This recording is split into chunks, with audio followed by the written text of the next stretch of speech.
Today I choose to follow you. Good morning. It's Wednesday, the 19th of January. This is Coffee with God. I trust you got a decent cup of coffee with you as well as your Bibles. Turn to Matthew 12, verse 30, Matthäus 12, vers 30 en gryp daai lekker koppie koffie wat jy daar het. Kyk na daai kremme bo op daai een vir 'n slag. Oeg, baie, baie lekker.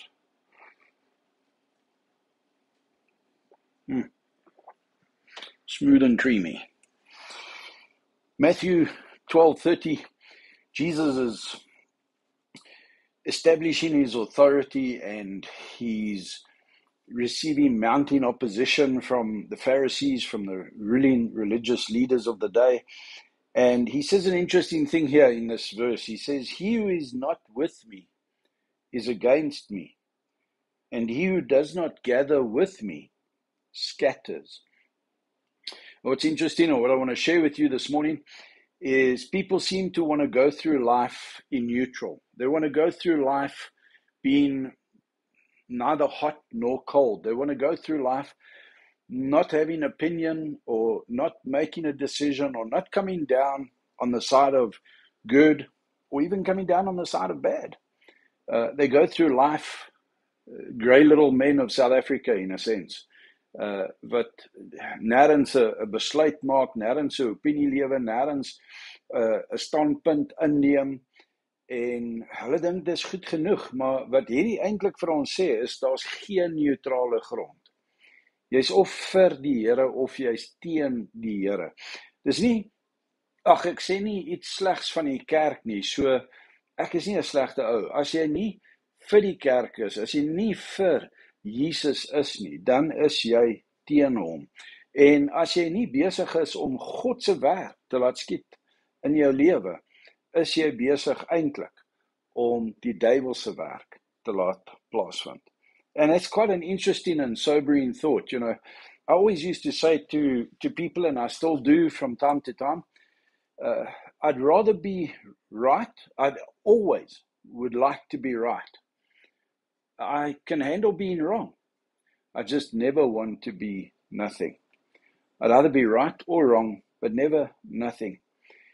Because right is good and acceptable and can be worked on, built on. Wrong can be learned from. At least you've done something that you can learn from it. But if you do nothing, there's no growth, there's no going forward. Now, as we go into this day, in the middle of this week, think about what kind of effect, what kind of wake you're going to leave. You know, when a boat moves through water, it leaves that wake, that stream of water behind it, where it's displaced, it's moved through water. Well, you have an effect as you move through life. You are busy pushing air molecules around you, away from you, and then it's forming a wake behind you. But just think of the effect of your words, think of the effect of your actions. Now, Sean, what about when I'm alone and I'm sitting in my office on my own with nobody around me? Well, you're still having an effect even on yourself. Your thoughts lead to your words, lead to your actions, lead to your lifestyle. Everything you do is part of your legacy. And be careful. Think about what you're doing. Don't switch off the effect that your life is having on yourself and others around you, because that's dangerous ground to be in.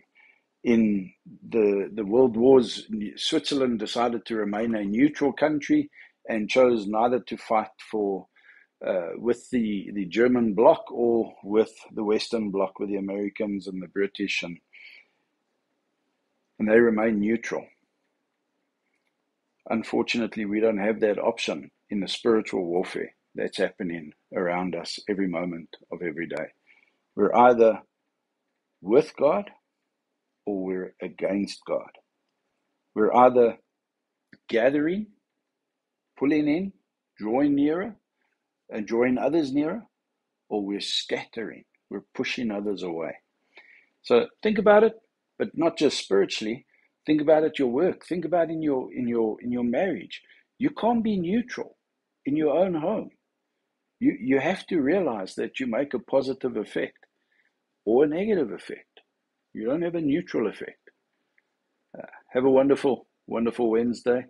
May the Lord bless you and enjoy the rest of that coffee.